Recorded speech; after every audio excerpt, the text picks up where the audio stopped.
efek bumi ini kan juga yang harus kita pelihara sebetulnya kan seperti itu, supaya kita bisa menghasilkan pangan yang berkelanjutan seperti tadi katakan.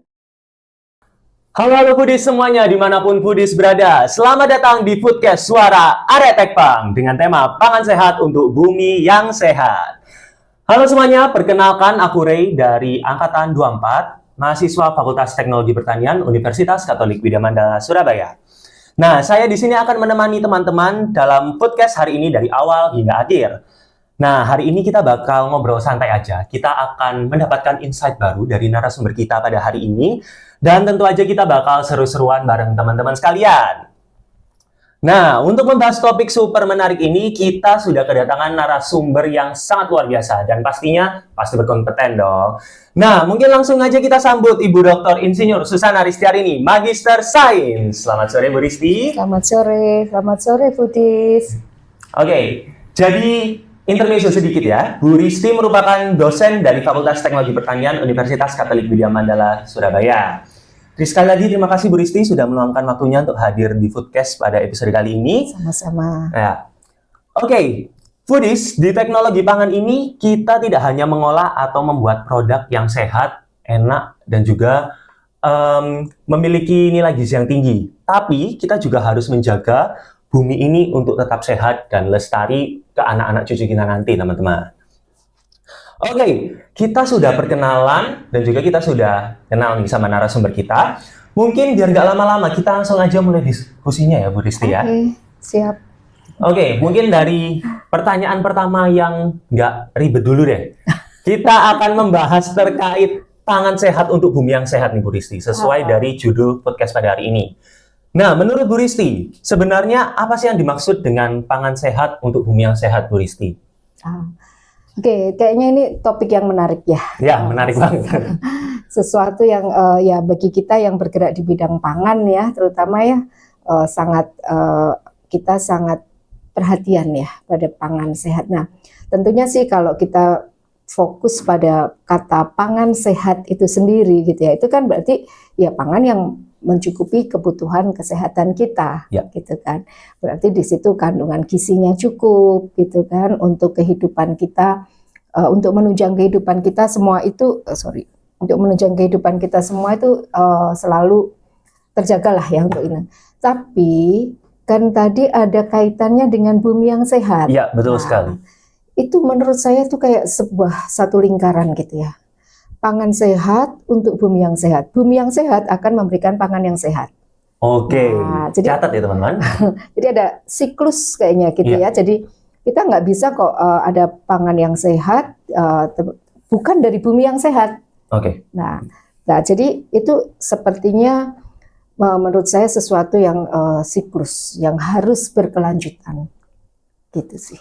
Oke. Dan menurut Bu Risti, apa keterkaitan antara pangan yang sehat dengan bumi yang sehat? Selain tadi ibaratnya satu siklus yang berputar itu ya Bu. Mungkin ada hal lain yang sangat terkait antara pangan sehat dan juga bumi yang sehat. Iya, dua kata ini memang sangat berkaitan. Artinya kita bagaimana ya kita mengkaitkan antara pangan sehat dengan bumi yang sehat. Artinya sebetulnya kita meletakkan pada satu sistem pangan yang berkelanjutan. Nah, sistem pangan yang berkelanjutan yang seperti apakah kemudian gitu ya, yang kemudian bisa kita katakan ini bisa menopang untuk menghasilkan pangan yang sehat. Ya. Seperti tadi saya katakan bahwa pangan yang sehat untuk bumi yang sehat berarti kita harus berpikir bumi ini harus lestari. Lestari untuk apa? Lestari untuk memberikan pangan. Kembali lagi pangan yang sehat. Nah, di mana keterkaitannya itu artinya kita meletakkan pada satu sistem pangan. Sistem pangan itu mulai dari bercocok tanam, panen, processing, distribusi, nah sampai pada di konsumen itu sesuatu yang harus mengalir berkelanjutan bagi kita yang mengkonsumsi dan bagi bumi yang menghasilkan. Jadi bumi itu sendiri kan planet bumi ini kan juga yang harus kita pelihara sebetulnya kan seperti itu supaya kita bisa menghasilkan pangan yang berkelanjutan seperti tadi katakan Ray katakan tadi untuk generasi berikutnya. Ada istilah bahwa kita hidup saat ini adalah meminjam tanah ini. Oke. Nah, kita hanya sekedar meminjam. Ya. Artinya kalau kita meminjam, kita harus mengembalikan dengan kondisi yang baik. Kita meminjam dalam kondisi baik. Artinya untuk anak cucu kita lestarikan bumi ini, kita kembalikan lagi. Nah, terus berikutnya akan mengalir seperti itu. Baik, jadi intinya kita harus menciptakan suatu sistem pangan yang berkelanjutan, yang circling terus. Betul. Dan juga kalau saya tangkap dari Bu Risti, mungkin kita nggak boleh semena-mena sama alam sendiri, karena alam sudah memberikan untuk kita dan kita harus memanfaatkannya dengan baik. Ibaratnya kita meminjam dan juga dikembalikan dengan keadaan yang baik juga gitu ya Bu ya? Iya, betul sekali. Oke, kalau bicara soal pangan sehat nih Bu Risti, pasti nggak lepas dari isu pengolahan, lalu gizinya, dan juga yang nggak kalah penting nih Bu, limbah pangan. Soalnya berdasarkan yang saya baca, limbah pangan ini juga menjadi salah satu penyumbang limbah terbesar di dunia saat ini ya Bu ya? Iya, benar sekali. Ada atau tidak nih Bu Risti, solusi atau cara untuk menghasilkan pangan yang sehat ini? Dan juga apakah selalu proses atau pembuatan produksi pangan yang sehat ini menghasilkan bumi yang sehat juga? Begitu. Oke, jadi gini, terkait tadi dengan ada tidaknya gitu ya, ada tidaknya solusi tadi ya. Pasti ada. Oke. Ya. Saya itu seperti berpedoman lah ya. Kita semua itu kan makhluk ciptaan Tuhan. Yeah. Dan kita diciptakan secitra dengannya. Artinya kita akan menjadi perpanjangan tangan sebagai karya ciptanya Tuhan gitu ya. Nah, artinya ya kita harus merawat bumi itu. Artinya begini, seperti apa ya kemudian yang kita bisa berikan. Nah, contohnya saja nih ya, contohnya di dalam pengolahan pangan, sebelum ke pengolahan saya ke penanamannya dulu ya. Terus penanaman yang semacam apa yang supaya tidak membuat bumi itu menderita? Oke. Ya, penanaman macam apa yang membuat bumi itu sejahtera? Dia merasa happy juga gitu. Seperti halnya kita mendapatkan sesuatu yang baik itu kan happy. Bumi pun juga demikian. Ketika dia mendapatkan terus-menerus tekanan dari kita, tekanan itu bisa berupa apa saja, bisa berupa cara penanaman yang tidak benar, cara pembuangan limbah yang membuat si bumi ini harus bekerja keras, mengurai itu adalah cara-cara yang itu membuat si bumi ini harus menderita gitu ya. Nah, bagi kita yang punya pangan ini, yang ya misalnya ini contoh aja ya, contohnya ya kita coba sih kita pakai makanan-makanan ya mungkin ada dilema sih sebetulnya kita itu ya. Kalau kita saya sih mau ngomong kita pakai makanan organik, tapi ternyata makanan organik itu mahal ya. Iya, makanan organik mahal untuk sekarang Bu. Jadi saya kadang-kadang juga dilema juga ya. Tapi setidaknya kalau bagi generasi muda yang seperti kalian ya, foodies ini kan seperti mengetahui dulu dan kemudian meyakini bahwa oh ini salah, oh ini baik untuk bumi, oh ini baik untuk kesehatan, ini baik untuk kesehatan dan untuk bumi. Nah itu yang harus kita ambil. Setidaknya pelan-pelan lah kita bisa menyadari itu, karena kalau kita selalu dalam tanda kutip cuek gitulah ya, sorry aku nggak bisa, aku maunya kayak gini. Nah itu kan akhirnya juga kalau semua orang berbuat seperti itu, satu orang berbuat seperti itu, yang lain-lainnya ikut seperti itu. Nah, bumi kan menderita ceritanya. Tapi kalau misalnya satu orang berbuat kebaikan, ini menular ke yang lain, akhirnya kan kebaikan itu juga menyebar ke semuanya, termasuk yang kita ke masalah bumi tadi ya. Nah, contohnya selain pengolahan organik itu juga ini, Mas Ray, terkait dengan limbah itu tadi. Coba kita pikirkan deh. Dalam satu hari ini, berapa banyak limbah yang sudah kita berikan pada bumi? Mungkin kita nggak sadar kan, tapi satu orang. Satu kelas isi 20 orang. 20 orang, 40 orang, 60 orang. Dan ini menghasilkan limbah yang ternyata sulit diperbarui lagi gitu kan. Nah, artinya apa? dari diri kita sendiri sebetulnya juga harus mulai berpikir yang paling sederhana, kurangi limbah. Nah, ini tadi supaya si bumi itu nggak harus menguraikan limbah yang sangat banyak ya. Iya. Nah, jadi kalau saya berpikirnya seperti itu. Nah, cara-caranya sebetulnya sederhana banget kan ya. Bagaimana itu? Mungkin foodies ini sudah melakukan, cuman tidak konsisten. Mungkin ya, saya harapkan sih konsisten. Contoh yang paling gampang nih. Coba sih kita tahu kan, kita belajar limbah apa ya yang susah diurai. Nah, styrofoam gitu kan. Ya udah jangan pakai itu dong. Kalau kita memang sudah tahu itu. Atau kita tahu nih, ini plastik ini susah diurai. Bisa nggak ya kita mengurangi pemakaiannya? Artinya bukan berarti, ya berarti nanti pabrik plastik gulung tikar dong. Enggak juga kan. Nah sebetulnya kita hanya mengurangi saja. Mengurangi itu supaya si bumi itu kan, penguraian itu kan butuh waktu lama ya. Nah kita memberikan kesempatan pada bumi untuk memperbaiki diri. Jangan ketika seperti kita sakit, kita recovery kan. Tapi pada saat kita recovery, kita makannya bukan makanan yang sehat. Apa yang terjadi? Kapankah kita sembuh? Malah makin sakit. Nah, itu dia, sama seperti bumi juga. Jadi itu tadi misalnya kita coba cari makanan-makanan yang tadi organik atau lokal aja deh, lokal. Nah, mungkin foodies mungkin juga, oke, saya sudah biasa makan makanan lokal. Oke, pertahankan. Kenapa kok makanan lokal itu bisa membantu? Nah, karena dengan kita makan makanan yang lokal-lokal saja, nih kita kan musiman gitu ya. Ya udah kita makan makanan yang lokal, kita tidak perlu makanan impor. Artinya apa? Proses impor itu kan juga memperbanyak jejak karbon. Oke. Nah, ini kan juga yang menjadi bagian ya. Kadang-kadang kita itu untuk merawat bumi bukan hanya orang yang paham pangan. Ya, tapi orang yang semuanya, ya nggak, betul nggak? Iya, betul. Ya, kita semuanya terlibat lah di dalam proses penyehatan bumi itu.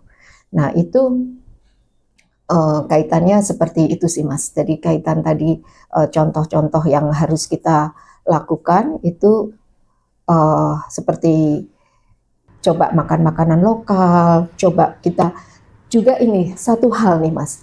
Seringkali kita itu kan suka nih lapar mata. Iya, betul sekali. Saya juga nih, saya pengakuan nih, Bu. Saya juga sering lapar mata. Lapar mata. Iya. Wih, kayaknya kita pengen, wih itu kok menarik ya, beli. Ya. Terus, waduh, itu saya mau stok untuk dapur saya, katakannya. Beli banyak. Karena sebetulnya kita hanya lapar mata. Kita pengennya beli, semampu kita beli gitu ya. Terus simpen nih di kulkas. Ternyata hari demi hari itu nggak sempat kok termasak. Iya. Nggak sempat kok termakan. Ujung-ujungnya kemana? Buang. Nah itu dia.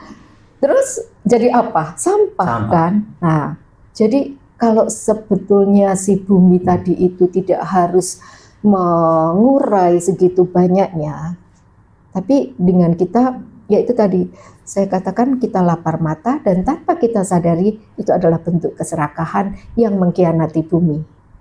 Nah itu yang mungkin perlu kita refleksikan kadang-kadang ya, Mas ya. Terutama anak-anak muda itu ya seringkali kan demi praktisnya, nyetok banyak, tinggal ambil. Nah, terus belum nanti yang di stok makanan-makanan kaleng misalnya ya. Nah, itu juga nantinya, waduh, ada banyak lah setelah itu tuh akan ada dampak yang banyak terhadap bumi. Terus tadi kaitannya dengan produksi pangan, ya Mas ya. Produksi pangan. Produksi pangan sehat, apakah menghasilkan bumi yang sehat? Nah, ini bisa dilihat dari dua sudut pandang, Mas. Jadi begini, pangan sehat. Oke, satu industri itu menghasilkan pangan sehat. Artinya dari sisi kesehatan tadi, mencukupi kok untuk kebutuhan kita. Nutrisinya cukup, berarti sehat dong. Semuanya tercukupi, tapi belum tentu memberikan bumi yang sehat. Kenapa? Bisa jadi di dalam proses pengolahannya mungkin tidak memperhatikan terkait dengan limbahnya, terkait juga dengan dia mendapatkan bahan-bahan itu dari mana. Nah, mungkin bisa saja itu yang seperti saya katakan tadi, bahan itu diproses, tapi proses makanannya sehat, untuk makanan yang sehat. Tapi untuk menghasilkan pangan yang sehat itu, ternyata mungkin, ada jejak karbon yang banyak sekali yang harus kembali lagi disumbangkan untuk penderitaan bumi. Ya. Dari proses-proses impor gitu ya. Iya, tapi ada juga yang memang benar-benar produksi pangan sehat untuk bumi yang sehat karena ada perhatian terhadap pelestarian bumi. Itu saya rasa sekarang mulai banyak ya industri-industri makanan yang juga mulai perhatian terhadap kelestarian bumi, kesehatan bumi. Sekarang mulai, karena rasanya orang sudah mulai merasakan dampak pemanasan global, kayaknya ya. Sehingga orang sudah mulai peka terhadap pertobatan ekologis. Sehingga orang mulai tidak lagi mencoba untuk mengurangi supaya emisi karbon ini tidak terlalu banyak. Nah, contohnya ya produksi-produksi pangan yang mungkin dengan kelestarian lingkungan tadi ya, dengan kelestarian bumi, memperhatikan cara penanaman, dia menggunakan bahan-bahan lokal. Prinsipnya adalah bagaimana supaya tidak menambah emisi karbon ini. Baik, berarti kalau misalnya saya boleh ringkas dari hal yang paling sederhana, dari awalnya itu ya dari proses penanaman, dari proses dari segi pertaniannya gitu ya Bu, itu juga harus diperhatikan dan juga nggak boleh sembarangan. Gitu. Lalu dari segi pengolahannya itu berarti sekarang itu kan soalnya ini Bu, banyak anak-anak muda yang beranggapan bahwa kalau makanan sehat pasti ya udah pengolahannya juga pasti akan mengikuti lah. Ya. AKA akan menghasilkan bumi yang sehat juga, tapi ternyata enggak juga ya kalau misalnya kita melihat ke belakang, mungkin makanan sehatnya itu dari impor mana-mana, menambah jejak karbon. Ternyata enggak selamanya makanan sehat juga menghasilkan bumi yang sehat ya Bu. Iya, benar banget. Nah, sama tadi saya notice ini dari Bu Risti adalah meminimalisir penggunaan plastik atau bahan-bahan yang susah diurai dan menambah pekerjaan lingkungan gitu. Nah, sekarang itu Bu, yang saya apresiasi dari Gen Z ini ya Bu ya. Gen Z ini sekarang sudah mulai kemakan iklan tumbler itu loh Bu. Tumbler yang ada di sosmed-sosmed yang tumbler yang reusable. Nah, ya gitu. Jadi, itu berarti merupakan salah satu langkah bagus ya untuk teman-teman. Sama berarti kalau misalnya proses ini terus-menerus dilakukan, itu apakah selain dari bumi yang sehat itu, apakah ada efek lain Bu mungkin dari secara menyindir ke ekonomi ataupun kesehatan gitu, ada nggak Bu? Ada, ya. Setuju sekali itu saya ya. Tadi ya seperti Mas Rey katakan ya, kita menggunakan bahan-bahan yang reusable. Nah, itu sangat baik dan saya senang ya sekarang kan kita sudah banyak nih ya ngurangi plastik ya. Terkait dengan botol-botol plastik. Kalau zaman dulu nih saya keluar dari kelas kuliah atau masuk kelas kuliah. Di dalam kelas kuliah itu ada aja botol-botol plastik yang tertinggal. Mereka sengaja meninggalkan. Mereka I don't care, kan saya nggak mau pakai lagi. Nah, seolah-olah nanti itu kan diurusin orang lain. Nah, sekarang dengan membawa tumbler, nggak mau dong tumbler yang ketinggalan. Iya, nggak mau banget tumbler ketinggalan. Apalagi kalau tumblernya mahal ya. Iya. Iya. Bener banget ya. Tapi artinya bahwa kesadaran ini memang ternyata awalnya susah ya membangun kesadaran ini.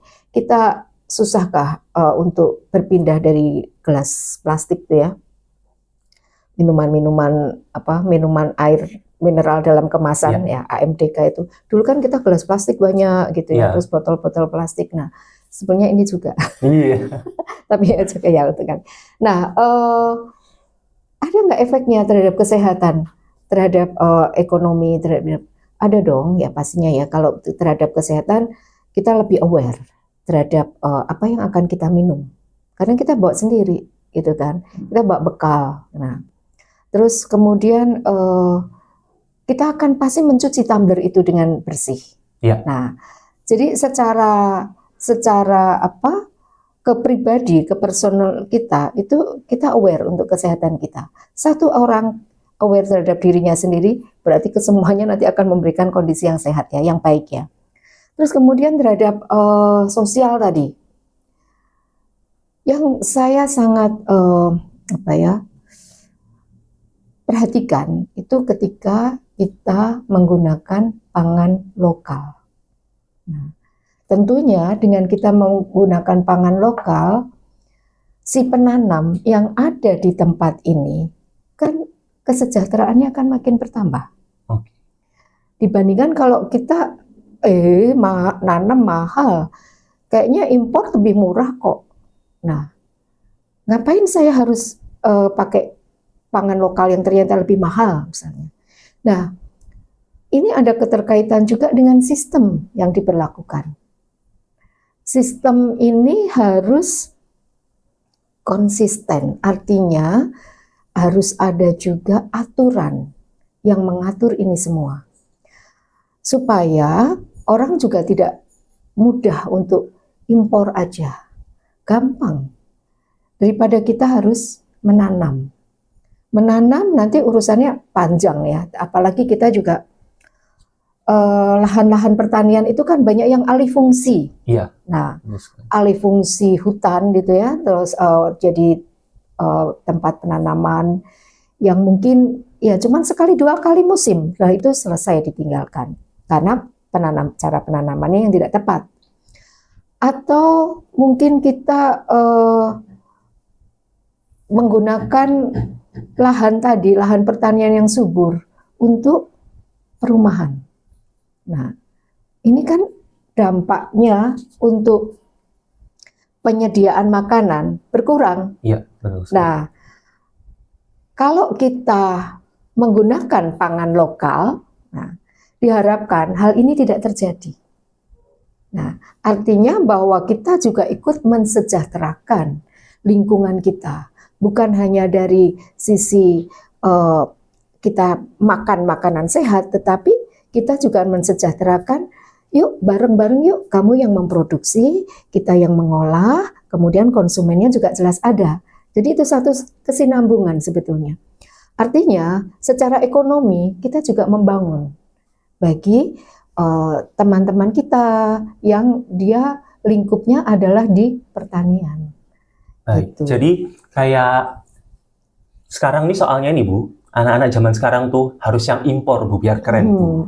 Nah berarti itu harus dicegah ya asumsi seperti itu. Karena selain kaya akan gizi ya Bu, bahan pangan lokal, juga pastinya kita kalau lihat lebih dalam lagi pastinya juga akan membantu para petani, para teman-teman kita yang mengusahakan keberadaan dari bahan pangan lokal itu sendiri. Benar banget. Berarti itu juga salah satu usaha untuk melestarikan bumi juga ya Bu ya? Iya. Nah, sekarang nih Bu, pangan sehat untuk bumi yang sehat ini apakah akan terus berkelanjutan nih Bu Risti? Pangan sehat untuk bumi yang sehat berkelanjutan atau tidak itu sangat tergantung dari kita pemerannya, tokoh-tokohnya ini ya. Iya. Apalagi nih saya sangat apresiasi Gen Z yang mulai berpikir untuk itu. Karena begini, kadang-kadang seperti tadi Mas Ray katakan, wah kayaknya kalau nggak impor nggak keren gitu ya. Kayaknya enak yang impor kok. Nah kadang-kadang kan gitu ya. Karena lidah kita sebetulnya akhirnya akan dibiasakan dengan pangan-pangan impor.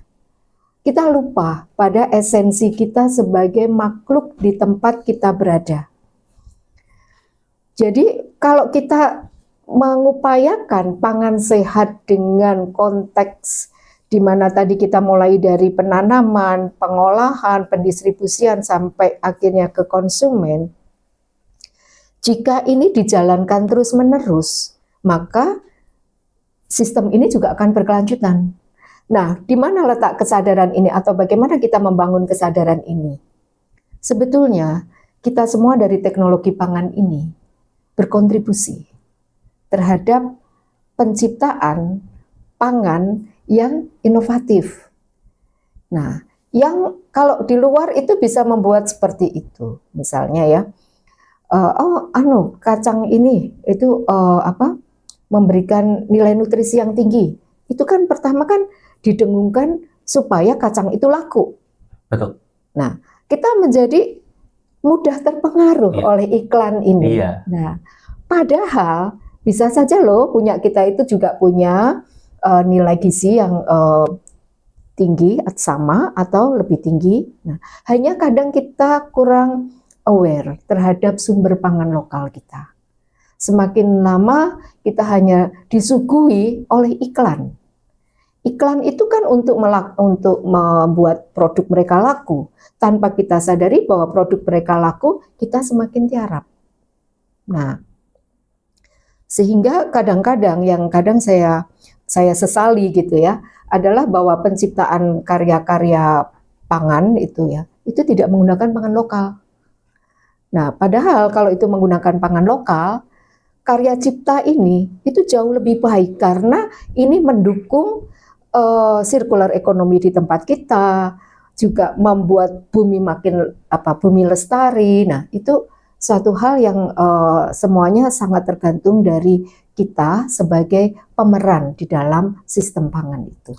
Nah, mungkin ini Bu Risti, kalau anak zaman sekarang ini mungkin agak susah gitu ya Bu untuk menerima bahan pangan lokal. Contohnya kayak ada anak kecil yang nggak suka ubi jalar gitu. Itu padahal ya kalau saya pribadi saya suka ya. Nah, itu ada nggak Bu kiat-kiat agar teman-teman kita itu biar juga mendukung bahan pangan lokal ini Bu? Kan juga merupakan salah satu langkah untuk mendukung sirkular ekonomi di wilayah tersebut, mendukung sistem pangan berkelanjutan juga. Nah, itu ada nggak Bu kiat-kiat sederhana yang mungkin bisa kita lakukan, atau bahkan untuk teman-teman yang adik-adik masih kecil yang kurang suka makan makanan lokal nih, ada nggak Bu kiat-kiat yang bisa diberikan untuk orang-orang tua begitu Bu? Ya, itu hal yang mencakup itu adalah edukasi.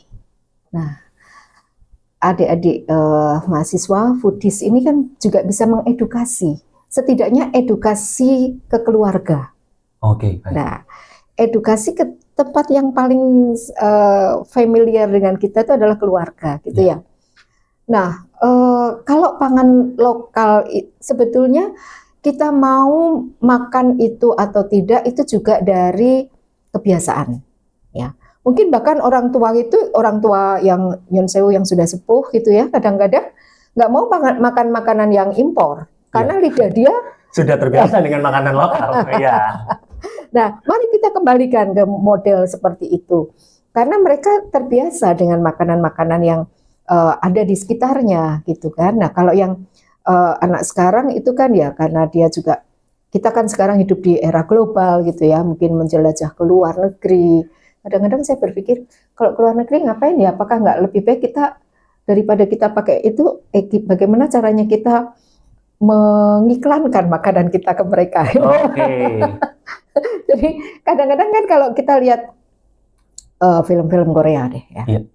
Selalu ada sisipan kan, sisipan makanan mereka. Oh ya, iya, ya kan? iya. Makanan Selalu mereka, ada Bu, selalu ada Bu, selalu ada. So, kadang ceritanya itu dengan makanan orang yang ini, orang yang sangat kaya, tidak pernah makan makanan lokal mereka gitu kan. Tapi di sisipan film itu, oh ternyata dia diajarkan dengan cara makan makanan lokal gitu. Nah, itu adalah satu cara edukasi mereka. Nah, baiknya lagi tuh film kan ditonton keluar kan, dibawa keluar. Nah, kita ikut-ikutan makanan mereka. Enak ya, besok beli gitu. Nah, gimana ya caranya? Jadi edukasi itu bisa macam-macam sih. Jadi kita yang paling sederhana tadi untuk coba sih ke lingkungan kita yang paling kecil gitu ya. Nah mungkin yang lebih besar lagi ya kita membawa makanan lokal ini ke tingkat yang lebih besar. Misalnya kita nih ada biasanya mahasiswa ikut lomba. Nah lomba apa ya terkait dengan cipta ragam pangan gitu ya. Mari kita pakai yang lokal untuk membuat pangan-pangan yang inovatif gitu. Itu adalah satu contoh sih yang menurut saya akhirnya akan bisa membawa pangan lokal ini pada tingkatan yang lebih bisa mengglobal gitu. Baik, sekarang mungkin kita geser sedikit nih Bu. Kan tadi kan kita sudah berbicara dari perspektif kita sebagai mahasiswa teknologi pangan ataupun ahli teknologi pangan. Mungkin ada nggak Bu, kalau kiat-kiat selain yang sudah Ibu sebutkan tadi untuk teman-teman yang bukan mahasiswa teknologi pangan, jadi kayak ibaratnya biar tidak mudah dipahami gitu Bu. Jadi biar tidak pusing teman-teman. Adakah langkah-langkah sederhana yang bisa mendukung terjadinya pangan sehat untuk bumi yang sehat ini Bu? Di luar ini ya? Iya, di luar mahasiswa teknologi pangan gitu. Nah, tadi ya satu contoh tadi adalah dengan cara itu tadi sih kita mengangkat itu pada satu topik yang umum, yang besar gitu ya. Entah misalnya dalam satu saya nggak tahu, mungkin dalam suatu kancah di mana anak-anak muda itu kan suka entertain ya, atau kita misalnya diiklankan dari yang kita suka nonton konser atau mungkin musik atau apa yang itu digandrungi oleh anak-anak muda. Nah disitulah kita bisa mainkan, dan maka maksud saya tadi kita bisa mainkan memberikan makanan lokal. Nah, tapi memang kita sebagai anak muda itu kan maunya praktis nih. Ya, artinya bagi kita sebagai teknolog pangan, tantangannya adalah bagaimana membuat makanan ini nyaman bagi anak muda. Ya. Tapi bagi yang bukan teknologi pangan, akhirnya dengan disajikan ini, akhirnya kan dia juga akan mencoba mencicipi dan akhirnya akan memberikan apresiasi terhadap pangan lokal. Itu satu. Terus yang kedua, terkait dengan tadi kesehatan bumi tadi ya, itu sebetulnya sudah banyak juga kok terkait dengan slogan-slogan yang mungkin anak muda yang bukan hanya di teknologi pangan ya, menyadari terkait dengan kesehatan bumi. Mungkin dari bidang bisnis. Kenapa? Karena ini gaungnya itu sebetulnya sudah luas, Mas. Sehingga tidak harus mahasiswa teknologi pangan saja yang aware terhadap kesehatan bumi ini. Itu tadi sih sebetulnya dengan kita hidup di lingkungan Widya Mandala, misalnya ya. Widya Mandala sudah mencantumkan sebagai universitas Green Campus misalnya. Nah dengan ini kan sebetulnya mau nggak mau aturan itu kan ada. Nah aturan ini akan membawa semua orang publik di Widya Mandala ini untuk masuk pada ranah mencintai bumi. Gitu. Nah, ada hal-hal yang terkait dengan ini, terkait dengan kesehatan bumi. Selain tadi saya cerita tentang pertanian organik, limbah, jangan lupa transportasi. Nah, jadi kalau saya katakan kita tuh nggak bisa, kesadaran ini itu tidak bisa dibangun seperti kita membalikkan telapak tangan. Hari ini saya ngomong gini, besok sudah banyak. Oke. Nah, jadi kadang kita merasa bahwa udahlah praktis kan kita pakai motor, praktis gitu kan. Dari tempat sebetulnya nggak terlalu jauh gitu kan ya, kita pakai motor. Nah, itu juga sebetulnya satu cara yang mencelakai bumi. Nah, padahal sebetulnya Gen Z itu sadar loh akan kesehatan. Kenapa dia nggak misalnya coba ikut jalan kaki atau bersepeda gitu ya? Karena kita sudah terbiasa hidupnya praktis gitu ya Mas ya. Jadi ya pokoknya bangun tidur langsung kayaknya bangun tidur langsung berangkat gitu ya, pakai motor gitu atau pakai mobil. Nah, bahkan jarak dekat aja pakai mobil gitu ya. Nah, itu hal-hal yang menurut saya masih kurang pas gitu ya, terkait dengan kelestarian bumi. Nah, gimana caranya nih mengedukasinya secara praktis? Itu tadi sih sebetulnya dengan cara itu tadi, kalau kita sudah green campus, kemudian kita juga mengenal Laudato Si, dan itu bukan cuma disuarakan di kampus, tapi juga disuarakan mungkin di pertemuan-pertemuan anak muda, bahkan di gereja. Itu kan sekarang semuanya sudah masuk kepada ranah itu. Nah, coba itu yang terus-menerus digaungkan untuk bukan hanya sekedar diketahui, tapi yuk kita jalani.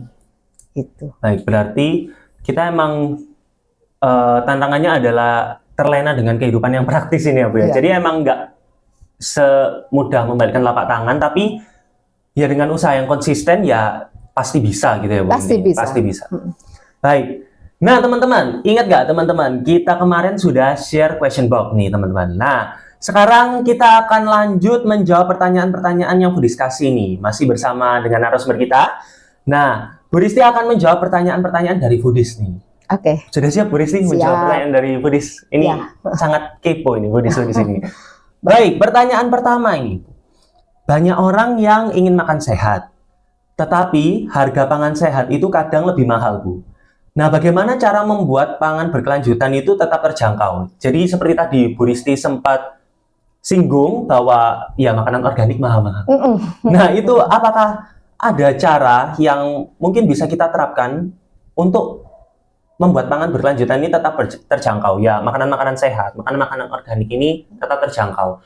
Adakah sesuatu yang bisa kita lakukan, ataupun para petani, ataupun para pembuat kebijakan yang bisa dilakukan agar pangan sehat ini bisa dijangkau oleh semua orang? Gitu. Oke. Ya, saya menjawab ini mungkin belum bisa sampai tuntas. Artinya gini, sesuatu itu mahal karena satu, memang perlu upaya, ya, sehingga akhirnya mahal karena upayanya effort untuk sampai ke situ cukup besar gitu ya, sehingga mahal. Kedua, karena ini dislogankan ini sebagai makanan yang baik, maka ini mahal. Oh iya. Nah, ya. Ini semacam kayak ya ini bagus loh, tapi kalau kamu makan ini bagus, maka ini saya jual mahal. Nah, ini kayaknya ada otak pedagang ya. Salah kaprah. Salah kaprah. Nah itu. Jadi mestinya tidak seperti itu sih, ya. Karena kalau sistem tadi itu sudah ditata, sistem pangan itu sudah ditata dengan baik, ya, sistem perairannya baik, kemudian benih yang ada juga, si bumi ini juga diolah dengan baik, tentunya itu akan seperti biasa saja. Kita pakai pupuk organik gitu kan ya. Ya, akhirnya semua akan berjalan seperti biasa. Hanya saat-saat tertentu pada proses peralihan ini yang membuat kita itu ya itu tadi ada slogan-slogan yang membuat itu mahal gitu.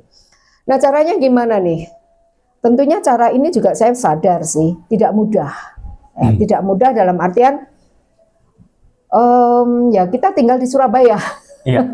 Tinggal di Surabaya, nggak ada lahan ya kan. Iya.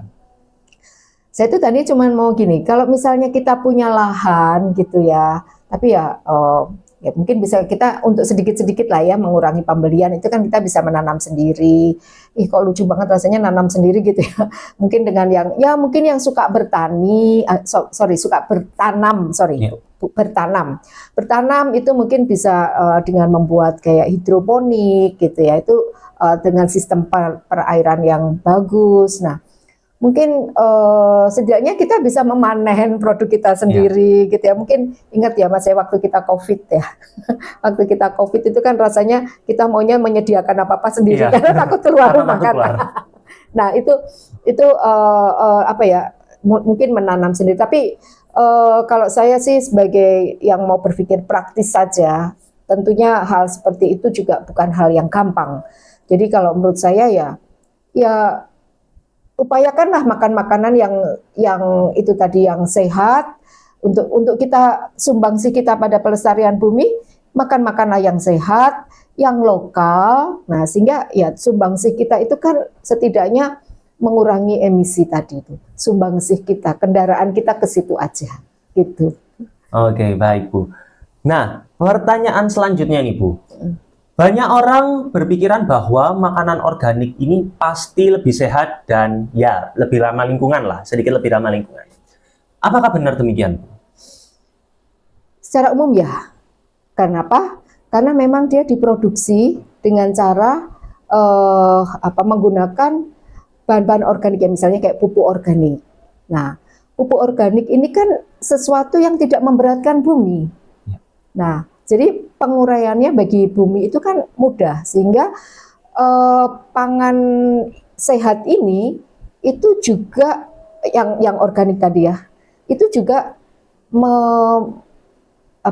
membuat bumi juga sehat gitu. Itu sih kalau saya ya pangan organik menurut saya sehat sepanjang memang semuanya itu tertata dengan baik gitu. Baik. Lalu selanjutnya ada pertanyaan ketiga nih. Apakah diet-diet tertentu seperti vegan, flexitarian, atau locavore itu benar-benar lebih ramah lingkungan, Bu? Sekarang kita telah dari sisi manusianya nih, Bu. Kalau kita mengaplikasikan ya diet-diet seperti itu, contohnya misalkan saya vegan, Bu. Apakah yang saya lakukan ini benar-benar mendukung bumi yang sehat, pangan yang sehat untuk bumi yang sehat, atau bagaimana, Bu? Iya. Kalau saya menyadari iya. Kenapa? Karena gini, kalau vegan itu kan dia tidak makan daging sapi ya. Daging lah ya, daging sapi, daging hewan ternak gitu ya. Kenapa saya katakan ya? Karena dengan kita mengurangi makan daging tadi, itu kita berkontribusi terhadap terhadap pengurangan emisi, pengurangan terhadap emisi gas kaca gitu ya. Nah, ini kan yang kita juga jumlah air yang terpakai juga banyak. Nah, ini kan juga mengurangi gas-gas rumah kaca, mengurangi panas global. Nah, ya kita kontribusinya itu. Seperti saya katakan tadi, kalau kita vegan, kita tidak makan itu, ya paling enggak saya berkontribusi lah terhadap saya tidak ikut serta di dalam menambah emisi gas kaca, emisi gas CO2, membuat panas global makin banyak, ya seperti itu. Jadi kalau memang kita katakan vegan itu mendukung kelestarian bumi, ya gitu. Nah, untuk selanjutnya nih Bu, bagaimana cara kita sebagai mahasiswa teknologi pangan, ini yang sering ditanyakan Ibu, bisa berkontribusi dalam mewujudkan pangan yang berkelanjutan lewat aksi kita, Bu? Gitu. Lewat aksi kita kan lewat ya? Aksi. Nah, tadi kan kita udah kita singgung nih ya, yang namanya sistem pangan berkelanjutan, itu artinya sistem pangan yang kita mulailah dari penanaman sampai processing, sampai dengan konsumsi, itu semuanya adalah berkelanjutan untuk kelestarian bumi. Ya, bagaimana kontribusi kita?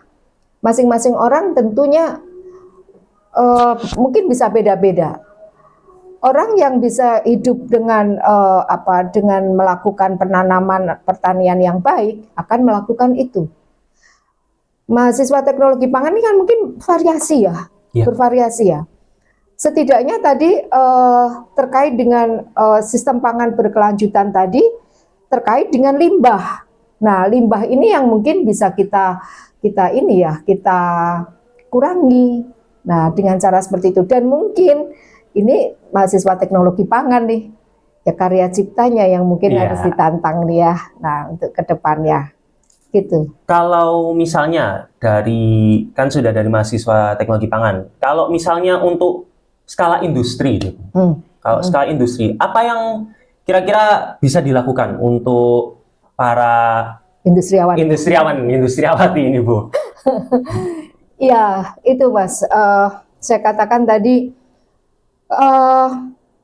bagi para industri itu ya, itu juga tantangan besar loh, di mana mereka harus membuat pangan yang sehat untuk bumi yang sehat. Pangan sehat mereka bisa, gampang, apapun bisa dia olah. Tapi pangan sehat untuk bumi yang sehat, mereka harus memperhatikan bagaimana proses supaya dalam proses mengolah makanan itu tidak menimbulkan limbah yang besar, limbah yang sulit terurai, atau juga tidak menghasilkan produk-produk yang kita lihat kan ya sekarang kemasan-kemasan itu, nah itu kemasan-kemasan itu kan kadang tuh berlapis-lapis ya Mas. Iya Bu. Itu juga ternyata memberatkan bumi. Terus yang berikutnya, coba bagi para industriawan ya tantangannya adalah bagaimana menggunakan bahan pangan lokal. Oke. Nah, sehingga itu menjadi satu kontribusi para industriawan terhadap penyelamatan bumi. Baik, jadi memang kalau kita kilas balik dari jawaban-jawaban Bu Risti sebelumnya, bahwa langkah yang kita terapkan itu nggak mudah, tapi bukan berarti kita nggak bisa. Betul banget. Bahkan dari teman-teman sekarang ini, banyak yang sudah turut aslinya ya, mendorong pangan satu bumi yang sehat. Contohnya dari ya sudah menggunakan reusable bottle, reusable pack, terus habis itu mengurangi penggunaan plastik, lalu ya sudah makan secukupnya Mas. Iya, menggunakan secukupnya Bu. Benar sekali. Dan juga sudah kayaknya ya Bu ya, berdasarkan apa yang saya temui di sosial media juga ada beberapa atau banyak konten kreator yang sudah menggalakkan untuk penggunaan bahan-bahan pangan lokal, Betul, gitu ya. betul. Itu juga merupakan salah satu aksi nyata yang sudah kita lakukan. Tapi memang nggak semudah itu, butuh waktu. Betul. Tapi mungkin yang bisa saya tangkap adalah selama usaha atau aksi yang kita lakukan ini berbuah baik untuk lingkungan, ya why not? Meskipun waktunya lama, gitu ya. Jadi memang effortnya itu harus lebih besar ya teman-teman untuk mendukung bumi yang sehat ini, dan juga untuk keberlanjutan dari anak cucu kita nanti. Nah, gimana nih Budi? Sudah menjawab belum? Kita harap penyampaian tadi sudah menjawab pertanyaan dari teman-teman sekalian ya. Nah, Bu Risti, sudah nggak kerasa obrolan kita hari ini sudah penuh banget dengan insight baru. Dari mulai konsep pangan berkelanjutan sampai yang bisa kita terapkan sehari-hari. Nah, sebagai penutup nih Bu Risti, adakah kata penutup ataupun semangat yang ingin Ibu Risti berikan untuk para foodies di rumah untuk mendukung gerakan ini? Ya, terima kasih Mas Rey. Saya sebagai kata penutup, sebagai kata penutup untuk para foodies dan mungkin yang menyaksikan nantinya ya. Jadi jangan berputus asa untuk turut serta di dalam penyelamatan bumi ini, pelestarian bumi ini ya. Dengan cara apapun cara yang bisa kalian lakukan, walaupun cara itu kecil, tapi kalau cara itu kita lakukan konsisten gitu ya, tentunya akan memberikan hasil yang baik, yang maksimal. Ya sederhana tadi seperti bawa tumbler sendiri, mungkin biasakan mungkin ya lama-kelamaan kita bawa tempat makan sendiri waktu kita mau beli makan, seperti zaman dulu ya, kita mau beli makan, kita keluarkan wadah kita, terus kemudian diisi oleh apa yang kita mau gitu ya. Terus kemudian juga itu tadi, jangan lapar mata, kendalikan diri. Kayaknya semuanya itu akhirnya pada satu titik bagaimana kita mengendalikan diri kita. Itu jangan beli berlebihan akhirnya tidak termakan gitu. Nah itu yang bisa kita lakukan sebagai ya tindakan kecil dari anak muda. Kecil tapi berimpact ya Bu, sangat pastinya. Berimpact. Nah baik teman-teman, semoga diskusi kita pada hari ini membuat kita semua makin sadar bahwa menjaga bumi itu bisa dimulai dari kita sendiri. Betul. Bisa dimulai dari langkah kecil tapi pasti hasilnya akan nyata kalau konsisten. Nah, Terima kasih banyak kepada Bu Risti, narasumber kita pada hari ini, dan juga seluruh penonton, seluruh foodies yang ada di rumah, penonton setiap podcast. Sebelum itu, aku ada pantun menarik nih teman-teman. Bisa bilang cakep ya, meskipun kita nggak bisa bertemu secara langsung, jawab aja cakep. Makan sayur pakai sambal terasi. Cakep. Minumnya jus bukan kopi manis. Cakep. Jaga bumi mulai dari diri sendiri biar hidup sehat makin harmonis. Saya Ray pamit undur diri. Sampai jumpa di episode podcast selanjutnya. Nah, Budi, setelah dapat insight baru, Budis-Budis ini juga nggak akan pergi dengan tangan kosong. Teman-teman juga akan mendapatkan hadiah. Tapi, hadiahnya harus menjawab kuis dulu. Baik, penasaran? Dalam hitungan ketiga, pertanyaan akan muncul di layar. 1, 2, 3.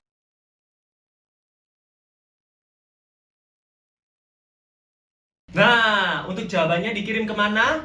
Jadi, Foodies bisa menjawab dan dikirim ke IG LPM Foodtech UKWMS di bawah ini.